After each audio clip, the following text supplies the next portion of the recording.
नमस्कार बंधुगण आज यही भिडियो रे आमे कथा हेबा 2025 मसीहार द्वितीय और अंतिम चंद्रग्रहण विषय रे। सेप्टेम्बर मासरे आसबाकु थिबा चंद्रग्रहण संपूर्ण भारत रे भल भाबरे देखा जिवो। तेबे आसंतु आमे एही चंद्रग्रहण उपरे किछि मुख्य विषय गुडिक उपरे आमे आलोचना करिबा, जेमिति कि ग्रहण केबे लागिबो, सूतक काल कोन रहिछि, गर्भवती महिला मानक पई सतर्कता कोन रहिछि, ग्रहण समय रे कोन करिबा उचित व कोन करिबा उचित नुहे, एवं ग्रहण पर पालनीय विशेष उपाय गुड़िक जो उपाय गुड़िक आपण पालन करने द्वारा आपणकर भाग्य रे परिवर्तन आसीपारे एवं केउ केउ राशि रे एही ग्रहण रे भल प्रभाव पड़िबो ता उपर आमे आलोचना करिबा। तापरे ग्रहणर कोन समय रहिछि ताहा मध्ये आमे आलोचना करिबा। एही परि भाबरे आमे संपूर्ण भाबरे आसंत आमे आलोचना करिबा। प्रथमे आमे आलोचना करिबा ग्रहण केबे लागिबो।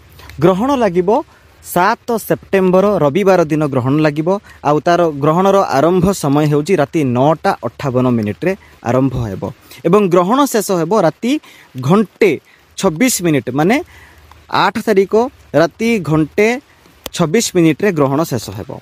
मोट अवधि माने ग्रहणर मोट समय रहिची 3 घंटा 28 मिनिट। 3 घंटा 28 मिनिट धरिक ग्रहण लगी रहिबो। तेबे एही चंद्रग्रहणर सूतक काल कोन रहिछि आसंत जानिबा। सूतक आरंभ होबो 7 सेप्टेम्बर 2:12:19 रु आरंभ हेबो।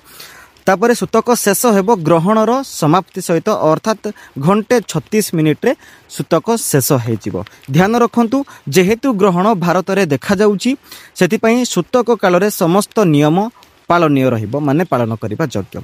तेबे आसंत जानिबा खाद्य पानीय नियम कोन रहिछि ना। ग्रहण पूर्वरु करा जाइथिबा साधारण खाद्य ग्रहण परित्याग करिबा उचित। साधारण खाद्य माने जेमिति आपणकर भात डाली ए जहा भी रहिला इ हेला हमर साधारण खाद्य, एहाको त्याग करिबा उचित। किंतु दही, दूध, छाछ, घी और तेल रे प्रस्तुत करा जाइथिबा खाद्य ग्रहण पर मध्य खाई परिबे, किंतु एहा पई कुश रखिबा आवश्यक। कुश गोटे जदि आपण कोन करथिबे ना खाद्य ऊपर पकई देथिबे ताहाले सही खाद्य को आपण ग्रहण पर मध्य खाई परिबे, भोजन करि परिबे, किछि असुविधा नाही। जदि कुश न थाए तेबे तिलो माने राशि बा तुलसी पत्र मध्य आपण व्यवहार करि परिबे, किंतु दूध रे तिलो बा तुलसी पत्र देबा उचित नुहे। तेणु एही सबु नियम गुड़िक को दृष्टि रखिकी आपण आपणकर खाद्य को सुरक्षित भाव में रखिपारे। ग्रहण आरंभ हेबार 9 घंटा पूर्व आपण भोजन करि परिबे, माने ग्रहण आरंभ हेबार 3 प्रहर पूर्व आपण भोजन करि परिबे, ठीक अछि। किंतु तापर आपण भोजन करिबा उचित नुहे।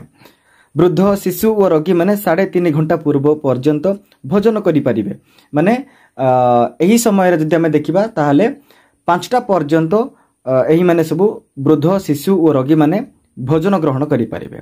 तापर देखिबा ग्रहण समय रे मंत्र और जपर कोन सबु महत्व रहिछि। ग्रहण काल हेउछि विशेष पुण्य काल। जदि एही समय रे मंत्र जप करा जाए सेथिरु अनेक गुणा पुण्य मिले, किंतु जदि मंत्र जप करा जाउ नाही ताहाले मंत्रर फल मलिन होई जाए। जदि आपण मंत्र दीक्षा नै छथि तेबे आपनको निश्चित भाव रे एही समय रे जप करिबा उचित। जदि आपण जप करूना ताहाले आपणकर मंत्र रे मलिनता लागि जाए, ठीक अच्छे। तापर देखिबा गर्भवती महिला मानक पई कोन सतर्कता रहिछि। ग्रहण समय सबुठारु अधिक सतर्कता अवलंबन करिबा उचित गर्भवती महिला माने।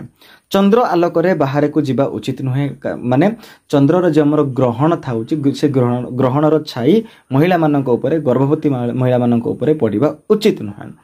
तापरे छुंची हेला, सुता हेला कि कंटा हेला कि एई सब सामग्री माने जो तीक्ष्ण टाइप रो जो सामग्री रही ताकू स्पर्श करिबा उचित नुहे बा व्यवहार करिबा उचित नुहे। पेटरे गेरु माने रक्तमूली लेप लगाइबा उपयुक्त। ग्रहण पर स्नान करी गंगा जल छिटी देबा उचित, माने निज ऊपर गंगा जल टिके छिटा मारिबा उचित।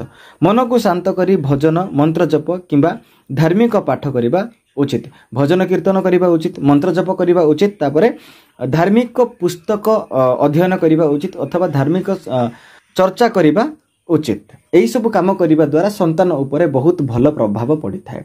तापर देखिबा ग्रहण समय रे कोन करिबा उचित नुहे। ग्रहण को सीधा सड़क देखिबा उचित नुहे, माने खाली आखिरे ग्रहण को देखिबा उचित नुहे। ग्रहण समय रे बाहर को जिबा उचित नुहे, माने ग्रहणर छाई निज ऊपर को पकेइबा उचित नुहे। तापर हसी खुशी नाच गान आदि करिबा उचित नुहे, कारण यह हेउछि ग्रहंक पीड़ा समय। तेणुकरी एही समय रे एही परी करिबा उचित नुहे। खाइबा, पीबा, बुलिबा ଚଲାବୁଲା କରିବା, ଦାନ୍ତ ମାଜିବା ମାନେ ଦାନ୍ତ ସଫା କରିବା ଏସବୁ ଉଚିତ ନୁହେଁ। ପାତ୍ର କପଡ଼ା ଧୋଇବା, ରାନ୍ଧିବା, ବାହାରେ ଖାଦ୍ୟ ଖାଇବା ଏହି ସବୁ କାର୍ଯ୍ୟ ଗୁଡାକ ବର୍ଜିତ ରହିଛି। ତାପରେ ତୁଳସୀ ଦଳ ତୋଳିବା ମଧ୍ୟ ବର୍ଜିତ ରହିଛି। ଧ୍ୟାନ ଦିଅନ୍ତୁ, ଗ୍ରହଣ ପୂର୍ବରୁ ଖାଦ୍ୟରେ ତୁଳସୀ ଦଳ ରଖିଦେଲେ ଗ୍ରହଣ ଦୋଷ ସେଥିରେ ଲାଗେ ନାହିଁ। ଏହା ମୁଁ ପୂର୍ବରୁ ମଧ୍ୟ ଆପଣଙ୍କୁ କହିଥିଲି। ଗ୍ରହଣ ସମୟରେ କଣ କରିବା ଉଚିତ ଚାଲନ୍ତୁ ଦେଖିବା। ଓମ୍ ଚନ୍ଦ୍ରାୟ ନମଃ ଏହି ମନ୍ତ୍ରକୁ ଜପ କରୁଥିବା ଉଚିତ, ଅଥବା ଓମ୍ ସୋମ ସୋମାୟ ନମଃ ଏହି ମନ୍ତ୍ରକୁ ଜପ କରିବା ଉଚିତ। ଇଏ ହେଉଛି ଚନ୍ଦ୍ରଦେବଙ୍କର ମନ୍ତ୍ର ଗୁଡାକ। ଆପଣମାନେ ଏହି ମନ୍ତ୍ର ଗୁଡିକୁ ନିଶ୍ଚିନ୍ତ ଭାବରେ ଗ୍ରହଣ ସମୟରେ ଜପ କରନ୍ତୁ। ଯଦି ଆପଣ ମନ୍ତ୍ର ଦୀକ୍ଷା ନେଇଛନ୍ତି ତାହେଲେ ଆପଣ ଯେଉଁ ମନ୍ତ୍ର ଦୀକ୍ଷା ନେଇଛନ୍ତି ସେହି ମନ୍ତ୍ରକୁ ଆପଣ ଜପ କରନ୍ତୁ। ତାପରେ ପାଠ କରିବା ଉଚିତ, ମାନେ ଭଗବତ ପାଠ କରିବା ଉଚିତ, ଭଗବତ ଜ୍ଞାନ ଚର୍ଚ୍ଚା କରିବା ଉଚିତ, ଅଥବା ଧାର୍ମିକ ପୁସ୍ତକ ପାଠ କରିବା ଉଚିତ, ଧ୍ୟାନ କରିବା ଉଚିତ, ଭଜନ କୀର୍ତ୍ତନ କରିବା ଉଚିତ। ଗ୍ରହଣ ପରେ ସ୍ନାନ, ଘରେ ଗଙ୍ଗାଜଳ ଛିଟିବା, ଦାନ ପୁଣ୍ୟ ଆଦି କରିବା ନିହାତି ଆବଶ୍ୟକ। ଗ୍ରହଣ ପରେ ପାଳନୀୟ ବିଶେଷ ଉପାୟ ସବୁ କଣ ରହିଛି ଆସନ୍ତୁ ଦେଖିବା। ଧନ ଲାଭ ପାଇଁ ଶ୍ରୀ ସୂକ୍ତ ପାଠ କରନ୍ତୁ। ଯଦି ଯେଉଁମାନେ ଧନ ଲାଭ କରିବା ପାଇଁ ଚାହୁଁଛନ୍ତି ସେମାନେ ଶ୍ରୀ ସୂକ୍ତ ପାଠ କରିବା ଉଚିତ। ସୁଖ ସମୃଦ୍ଧି ବୃଦ୍ଧି କରିବା ପାଇଁ ଗାଈକୁ ଗୁଡ଼ ଓ ରୁଟି ଖୁଆଇବା ଉଚିତ। ନଜର ଦୋଷ ହଟାଇବାକୁ ପିପଳ ଗଛ ତଳେ କଳା ରାଶିର ଦୀପ ଜଳାନ୍ତୁ, ମାନେ କଳା ରାଶି ତେଲର ଦୀପ ଜଳାନ୍ତୁ। ଚନ୍ଦ୍ର ଦୋଷ ହଟାଇବାକୁ ହେଲେ ଚାନ୍ଦିର ପାତ୍ରରେ ଦୁଧ ଭରିକି ଶିବଲିଙ୍ଗଙ୍କୁ ଅର୍ପଣ କରିବା ଉଚିତ। ଚାକିରି ଓ ବ୍ୟବସାୟର ସୁଧାର ପାଇଁ ତୁଳସୀ ପାଖରେ ଘିଅର ଦୀପ ଜାଳିବା ଉଚିତ। ତାପରେ ରହିଲା କୁଣ୍ଡଳିନୀରେ ପରିବର୍ତ୍ତନ। କେଉଁ କେଉଁ ରାଶିରେ କଣ ସବୁ ପ୍ରଭାବ ରହିଛି ବା କଣ ସବୁ ଭଲ ପ୍ରଭାବ ରହିଛି ଆସନ୍ତୁ ଦେଖିବା। ପ୍ରଥମେ ଆସିଲା ଧନୁରାଶି। ଧନୁରାଶି ଲୋକମାନେ ରୋଗମୁକ୍ତ ହେବେ, ବିବାହ ଯୋଗ ତାଙ୍କର ଘଟିବ, ବ୍ୟବସାୟରେ ତାଙ୍କର ଖୁବ ଲାଭ ହେବ। ତାପରେ ମକର ରାଶି। ମକର ରାଶିର ଲୋକମାନଙ୍କର ଚାକିରି ଯୋଗ ହେବ, ବନ୍ଦ ବ୍ୟବସାୟ ପୁଣି ଥରେ ଭଲ ଭାବରେ ଚାଲିବ, ଧନ ଲାଭର ଯୋଗ ବହୁତ ଭଲ ଅଛି। ତାପରେ ମେଷ ରାଶିର ଲୋକମାନଙ୍କର ଚାକିରିରେ ପ୍ରମୋସନ ଆସିଯିବ ବା ଚାକିରି ଲାଗୁନଥିଲେ ଲାଗିଯିବ, ସ୍ଥାବର ସମ୍ପତ୍ତି ହେବ, ମାନେ ସମ୍ପତ୍ତିରେ ସ୍ଥିରତା ଆସିଯିବ, ଶିକ୍ଷାରେ ସଫଳତା ହେବେ, ଏହିପରି ସବୁ ସଫଳତା ଗୁଡାକ ରହିଛି। ତାପରେ କନ୍ୟା ରାଶିର ଲୋକମାନେ ବିଦେଶ ଯାତ୍ରା କରିପାରିବେ, ରୋଗମୁକ୍ତି ହେଇପାରିବ, ତାପରେ ଆର୍ଥିକ ଲାଭ ମଧ୍ୟ ହେଇପାରିବ। ତାପରେ ତୁଳା ରାଶିର ଲୋକମାନଙ୍କର ବିବାହ ଯୋଗ ହେବ, ଧନ ଲାଭ ହେବ, ଏବଂ ଯଦି କୌଣସି ପ୍ରକାର ଦୋଷ ରହିଛି ତାହେଲେ ସେମାନେ ଦୋଷ ମୁକ୍ତ ମଧ୍ୟ ହେଇଯିବେ। ତାପରେ ଶେଷ କଥା ରହିଲା ଆଜ୍ଞା, 2025 ମସିହାର ଏହି ଦ୍ୱିତୀୟ ମହାଚନ୍ଦ୍ର ଗ୍ରହଣରେ ଏ ଖଗୋଳୀୟ ଦୃଷ୍ଟିରେ ବହୁତ ଚମତ୍କାରିତା ରହିଛି, ଧାର୍ମିକ ଦୃଷ୍ଟିରେ ମଧ୍ୟ ବହୁତ ଚମତ୍କାରିତା ରହିଛି। ତେଣୁକରି ଏଥିରେ ସତର୍କତା ପୂର୍ଣ୍ଣ ଅବଲମ୍ବନ କରିବା ଆବଶ୍ୟକ। ତେଣୁ ଗ୍ରହଣର ସମସ୍ତ ନିୟମ ପାଳନ କରି ଗ୍ରହଣ ପରେ ସ୍ନାନ, ଦାନ ଓ ମନ୍ତ୍ର ଜପ କରିଲେ ସମସ୍ତ ବିପଦ ଦୂର ହୋଇ ଶୁଭ ଫଳ ମିଳିବ, ଏଥିରେ ସନ୍ଦେହ ନାହିଁ। ଯଦି ଆମର ଭିଡିଓଟି ଭଲ ଲାଗିଲା ତେବେ ନିଶ୍ଚିତ ଭାବରେ ଆପଣ ଆମର ଭିଡିଓକୁ ଲାଇକ୍ କରନ୍ତୁ ଏବଂ ଚ୍ୟାନେଲକୁ ସବସ୍କ୍ରାଇବ କରନ୍ତୁ, ବେଲ୍ ଆଇକନକୁ କ୍ଲିକ୍ ମଧ୍ୟ କରିଥାନ୍ତୁ।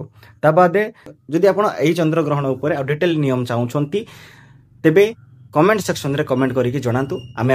ଆମେ ଏହା ଉପରେ ଆଉ ଗୋଟେ ଡେଡିକେସନ ଭିଡିଓ ନିଶ୍ଚିତ ଭାବରେ ଆଣିବୁ। ଧନ୍ୟବାଦ।